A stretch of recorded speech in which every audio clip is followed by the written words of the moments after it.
moment onwards, I used to keep a big cuttings book.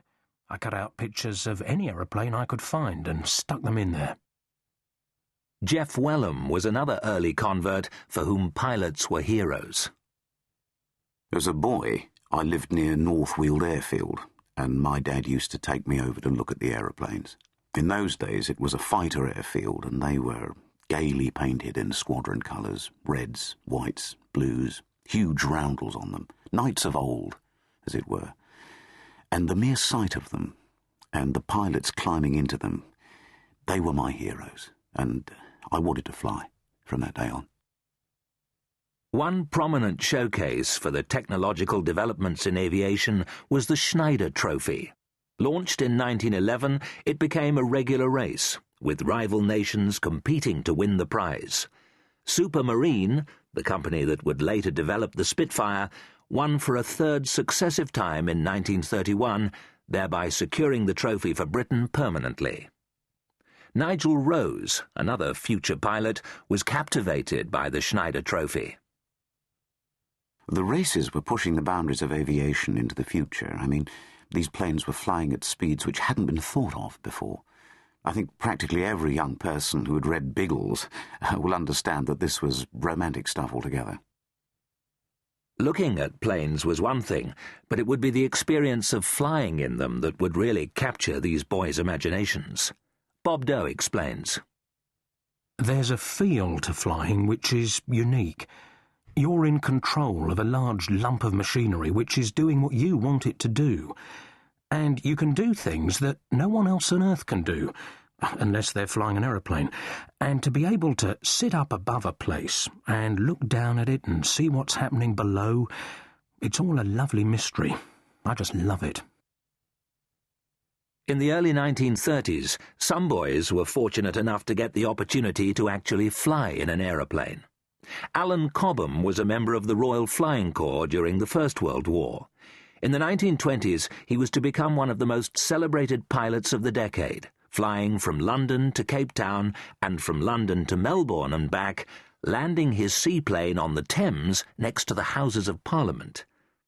Cobham was met by cheering crowds, and he was the first pilot to convince governments and the wider public that air transport was a feasible option for long distances. It was when his so-called flying circus came to town that Gerald Stapleton became airborne for the first time.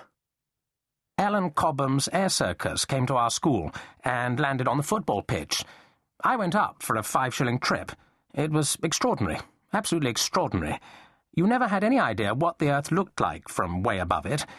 To see what we lived in from the air, and worked in and played in, we had a big playground, and that was where you saw part of your life going through. And I remember the noise of the aeroplanes, and that the pilots were all laid-back characters. You automatically thought, well, I'd like to be one of them, because they were all heroes to us, flying aeroplanes. For those inspired by Cobham as boys, the arrival of adulthood provided opportunities to learn to fly for themselves. Peter Brothers didn't wait any longer than necessary to take up the challenge. I was never interested in toy trains. After all, they were stuck to rails. I was interested in aeroplanes, and I used to have model aeroplanes, these oil silk skin jobs powered by an elastic band. You wound the propeller up and launched them, and I used to fly those. And when I was 16, my father said, "It's time you got this bug out of your system, and for your birthday present, you're going to learn to fly, and then you'll get bored with it and settle down and come into the family business." And so I learned to fly, and that was it. As soon as I was 17 and a half, I applied for the Air Force. So Peter Brothers joined 32 Squadron in 1936, and his passion for flying would lead to him becoming one of the most successful pilots in the Battle of Britain. He received numerous honours and was appointed an Air Commodore during the latter part of the war. There were essentially 3 routes for converting early enthusiasm into actual training. The most formal was to join the RAF and attend their officer training college at Cranwell. For Alan Wright, Cranwell was the first step in joining the RAF for a permanent career. My dad and my uncles had been in the RAF, so I hadn't really been in contact with any other business except aeroplanes.